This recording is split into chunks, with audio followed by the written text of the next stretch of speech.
Très bien. Comment peut-on obtenir le mode Functional Storage dans Minecraft? Pour obtenir le mode Functional Storage qui nous permet d'avoir un stockage, comme son nom l'indique, fonctionnel, c'est un mode qui modifie le système de stockage d'objets. Pour accéder au mode, il suffit d'aller sur CurseForge, chercher Functional Storage, comme dans mon cas, vous voyez qu'il y a 43 millions d'utilisateurs. Ensuite, ce qu'on va faire, c'est aller dans Relation, puis dans la section Titanium, on devrait aussi télécharger ce mode. On va dans Fichier, maintenant oui. On sélectionne le logiciel qu'on souhaite, soit Forge, soit NeoForge, et les versions, comme indiqué, de la 1.1 jusqu'à la 1.18.1, d'accord? Ça dépend du logiciel qu'on veut utiliser, d'accord? Eh bien, pour Forge, je pense que la version la plus récente est la 1.20.1 et la dernière mise à jour date du 27 juin 2025. Donc voilà, 3 boutons et on obtient le fichier. Et c'est pareil pour le Titanium, d'accord? On va dans Fichier, Mod Loaders, on sélectionne Forge, et dans tous les types de versions, on choisit la même version et aussi le même logiciel. On appuie sur Windows plus R, on tape AppData, on clique sur OK, on va dans Roaming, puis Boin Minecraft, et dans le dossier Mods, c'est là qu'on va sauvegarder le Functional Storage et le Titanium sans aucun problème. Voilà, c'est aussi simple que ça. Très bien, comment peut-on utiliser les tiroirs avec le Functional Storage? Ce mode commence juste ici. Tout d'abord, commençons par les tiroirs. Comme vous voyez, ils sont faits de 8 planches de chêne et un coffre, donc un craft assez simple, avec une capacité de base jusqu'à 2000 blocs. Basiquement, comme vous le voyez, je vais prendre par exemple des bûches de chêne, je casse ça, et si je fais clic droit, vous voyez qu'on peut stocker du bois de façon apparemment illimitée, non? Voilà, on voit le nombre juste en dessous. Je vais prendre quelques objets. C'est pour ça qu'on a le nombre en dessous, d'accord? 448. Si on clique dessus, ça nous indique qu'on a une quantité de 448. On peut retirer les objets. Si on fait un tiroir 1 par 2, il permettra 2 types d'objets, d'accord? 2 slots sur la façade et divise la capacité entre 1000 et 1000, d'accord? Théoriquement. Bon, ici c'est indiqué que c'est 1 par 1. 1 par 2, ça serait quoi, en hauteur? 1 par 1, ça reste 1 par 1. Ah, d'accord. Il parle de celui-ci. 1 par 2 et 2 par 2, d'accord? Dans le tiroir 1 par 2, on peut mettre 2 objets, mais divisés en 1000 et 1000. Et dans le tiroir 2 par 2, on peut mettre 4 objets divisés en 512 chacun, d'accord? Bon, si on fait clic gauche, comme vous voyez, on retire des nœuds. Si on fait clic droit, on va placer les objets, et si on est accroupi, on place des piles, d'accord? Donc voilà, c'est vraiment très simple, d'accord? Et si on veut accéder à l'interface, on le fait par le haut. Bon, comment peut-on augmenter la capacité dans Minecraft avec Functional Storage? Minecraft avec Functional Storage permet d'augmenter énormément la capacité, d'accord? En gros, avec les améliorations, il y a jusqu'à 4 slots d'upgrade, ok? Alors cherchons les upgrades et voyons ces différentes améliorations. Je suppose que celle-ci serait créative, celle-là, cet upgrade. Mais nous avons d'abord l'upgrade cuivre qui multiplie la capacité par 8, d'accord? On la fabrique en mettant le drawer au centre, 2 coffres, des lingots et des blocs. Puis l'upgrade or qui est similaire mais change juste le matériau. Et enfin l'upgrade diamant, puis l'upgrade netherite. Celle en or multiplie par 16, celle en diamant par 24 et celle en netherite par 32. Pour appliquer l'upgrade, il suffit de viser le drawer et faire un clic droit, d'accord? Là, je l'ai déjà installé comme vous pouvez le voir, et maintenant il a une capacité de 16 400. Ou on peut aller dans l'interface et les placer, d'accord? Comme vous voyez, on peut aussi les empiler.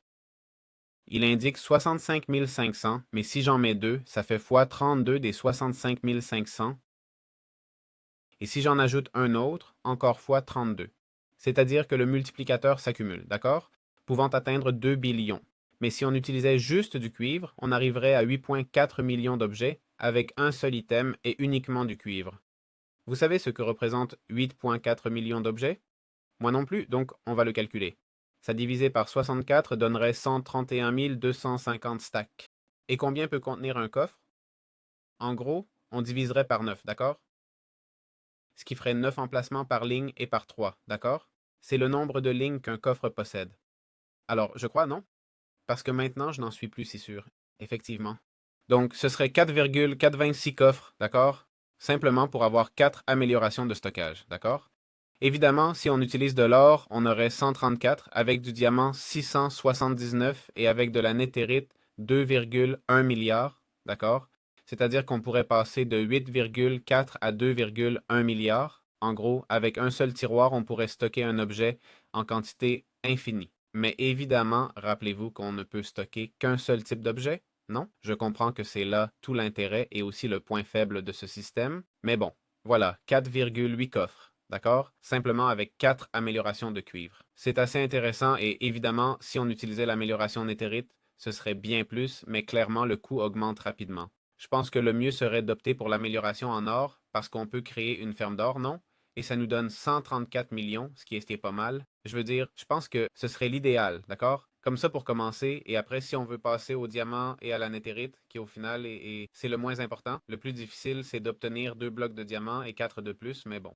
Très bien. Comment automatiser les objets avec les améliorations dans Minecraft Functional Storage? Dans Minecraft Functional Storage, on ajoute des améliorations pour automatiser entrée, sortie et comportement quand un tiroir est plein. En gros, si on va ici dans les améliorations, on a plusieurs nouvelles options en plus des existantes. La première serait l'amélioration du collecteur. Celle-ci, voyons sa fabrication, a une entrée d'un côté et permet au tiroir de recevoir des objets par une face spécifique. Si on l'installe et que je fais un clic droit, vous voyez qu'on peut changer la direction, non? Par exemple, direction vers le haut. Supposons que je prenne ici un stack, d'accord? Je comprends que si je prends une trémie et la place au-dessus, on verra les objets entrer lentement. Vous voyez comment ça monte doucement? Bien, ensuite, nous avons l'amélioration du pillar qui fait essentiellement la même chose, d'accord? Mais au lieu de ramasser des objets, tu peux les extraire de l'inventaire, d'accord? Ensuite, nous avons l'amélioration du pousseur. Bon, je vais vous montrer la fabrication de l'amélioration du tireur, qui est celle-ci, puis l'amélioration du pousseur qui pousse les objets du tiroir vers un inventaire du côté configuré. Voilà, si je fais une amélioration du pousseur ici, il pousse vers la droite, par exemple. D'accord? Vous voyez, direction nord, donc ça pousse ici à droite. En gros, c'est pour déplacer des objets entre inventaires. Bien sûr, la question à 1 million serait est-ce que ça pousse directement dans mon inventaire? Non. Mais si je prends un coffre et je le place, théoriquement, voilà, ça déplace les objets ici, d'accord? Ça, c'est déjà, bon, des petits trucs. Il y a aussi l'amélioration qui est la dégradation de fer et l'amélioration du vide, d'accord?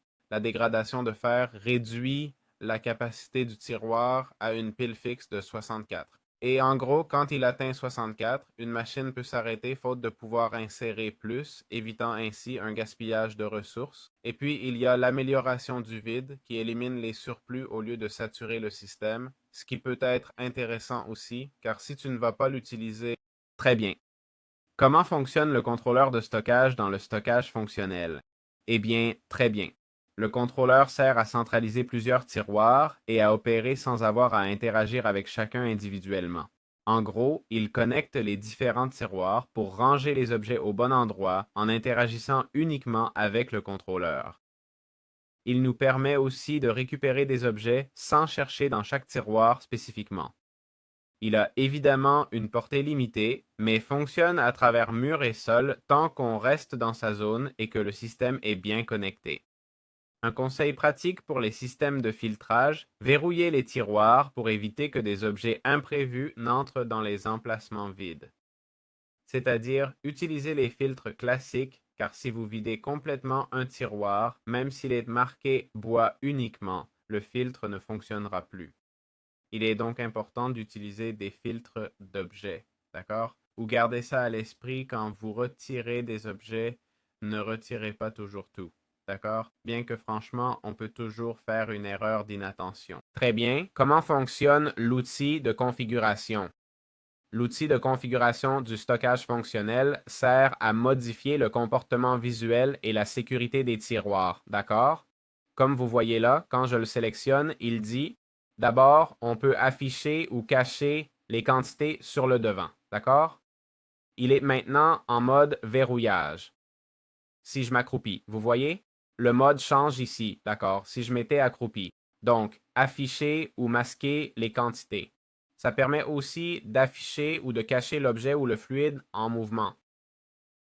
Ça permet aussi de masquer les rendus des améliorations si on les utilise, bien sûr. Par exemple, le cas d'un outil de liaison, d'accord? Vous voyez que j'ai le rayon ici avec l'outil de liaison et je lis ceci pour que tout soit ensemble quand j'ouvre le contrôleur. Eh bien, ça sert à ne plus le voir. Ensuite, des indicateurs pour savoir à quel point il est plein. afficher la barre uniquement quand c'est plein, sans fond, la cacher, peu importe. Et aussi verrouiller, d'accord? À quoi sert le verrouillage? Je comprends que, ah, regardez, je ne peux plus prendre d'objets. Voilà, c'est pour ça. Pour que personne ne puisse prendre les objets, en fait, en un rien de temps, vous pouvez verrouiller plusieurs objets aussi. Donc, c'est intéressant. Très bien, donc nous avons ici le Compacting Drawer et en gros, ce qu'il fait, c'est compacter et décompacter des variantes du même matériau, affichant plusieurs formes à la fois. À quoi ça nous sert? Eh bien, par exemple, pour les pépites, d'accord? Si je prends un tas de pépites, je vais en prendre encore plus. Si je prends un tas de pépites, bien sûr, ça va me servir, effectivement, je vais me mettre en survie. Il faut faire un clic droit, on fait clic droit, d'accord? Et là, on place les objets. Et comme vous voyez, il m'indique la quantité de chaque objet. C'est-à-dire que j'ai 768 pépites. J'ai 85 lingots de fer et 9 blocs de fer. Si maintenant je récupère les 9 blocs de fer, d'accord? Avec un clic gauche, je prends tout le reste, d'accord? Pareil pour les lingots, compris? Donc voilà, c'est essentiellement ça, un système pour compacter et décompacter des objets. Évidemment, avec des mods, ça peut être intéressant à utiliser, d'accord? Tout toujours quand c'est compatible et tout ça. Et pour certaines fermes spécifiques, ça peut être très intéressant aussi. Très bien, comment fonctionne le tiroir Ender? On peut déjà l'imaginer un peu, mais en gros, le tiroir Ender du stockage fonctionnel permet un stockage lié, d'accord? Je vais prendre des objets ici et les placer. Comme vous voyez, j'ai du fer maintenant, d'accord? On va faire Shift plus clic gauche ici. Je suppose que ce sera avec l'outil de liaison, non? Très bien, les lier est assez simple. Ce qui se passe, c'est que je me suis embrouillé. En gros, on prend un outil de liaison, on prend deux tiroirs Ender. Prenons un outil de liaison qui n'a rien de lié, évidemment. Voilà, c'est le crash de l'outil de liaison et le crash des tiroirs Ender. En gros, en haut, on s'accroupit, clic gauche, et comme vous voyez, ça change de couleur. Et ensuite, toujours accroupi, on fait clic droit. Et c'est tout. Maintenant, si on met du fer ici, les deux partagent le fer. Bon, si maintenant je mets... Voilà. Regardons les quantités. Là, il me les montre. Sans problème. Ce qui est stocké dans l'un se reflète instantanément dans l'autre, même s'ils sont placés à différents endroits. Et ainsi, on a un stockage à distance ou interdimensionnel sans déplacer de blocs ni... Et voilà. Très bien. Comment peut-on utiliser les frame drawers? Dans Minecraft, les frame drawers, le functional storage, servent à personnaliser l'apparence du stockage. D'accord? En gros, on utilise un cadre et on choisit le matériau extérieur. Par exemple, un bois spécifique qui s'harmonise avec la base. Concrètement, comment fait-on? Prenons par exemple un tronc de chêne et passons en mode survie. Bon, j'ai besoin d'une table de craft, je crois. Je prends une table de craft et je place ici le frame drawer et voilà. On peut mettre deux items, d'accord? Celui du bas, c'est-à-dire celui de gauche, affecte tous les côtés du frame drawer, ok? Vous voyez qu'il devient une planche et celui du centre, celui-ci, affecte l'emplacement des items, compris? Pour l'instant, ça ressemblerait à ça. Et comme ça, on change l'apparence de ce type d'objet et ça évite que ça paraisse bizarre avec tout le reste. Ça ne change rien d'autre, d'accord? C'est tout. Très bien. Comment peut-on utiliser le Fluid Drawer dans Minecraft avec Functional Storage? Dans Minecraft avec Functional Storage, on peut gérer des fluides avec le Fluid Drawer et ses automatisations. Les points clés, pour accéder au Fluid Drawer, il faut le faire par le côté, d'accord? Comme le drawer normal. Il peut stocker normalement 32 000 MB, ce sont des cubes, millibuckets, non? C'est essentiellement un moyen de stocker des liquides. Ça peut être automatisé avec des tuyaux. Si vous avez un mode de fluide, vous devriez déjà les avoir. Comme vous voyez, il n'y en a aucun ici, d'accord? Le mode ajoute simplement ces items et c'est tout, d'accord? Je comprends qu'on peut utiliser les upgrades des autres items. Je vais essayer avec le Nether Upgrade et nous sommes passés de... Oui, oui, on peut. Nous sommes passés de 32 000 à 2,09 milliards, d'accord? Et ici, c'est pareil. On peut mettre des upgrades pour augmenter la capacité. C'est suffisant pour tout le mode Functional Storage. J'espère que ça vous a plu. On se voit dans les prochaines vidéos. Et n'oubliez pas le pouce bleu. Dans la description, vous avez le cours d'intelligence artificielle gratuit, d'accord?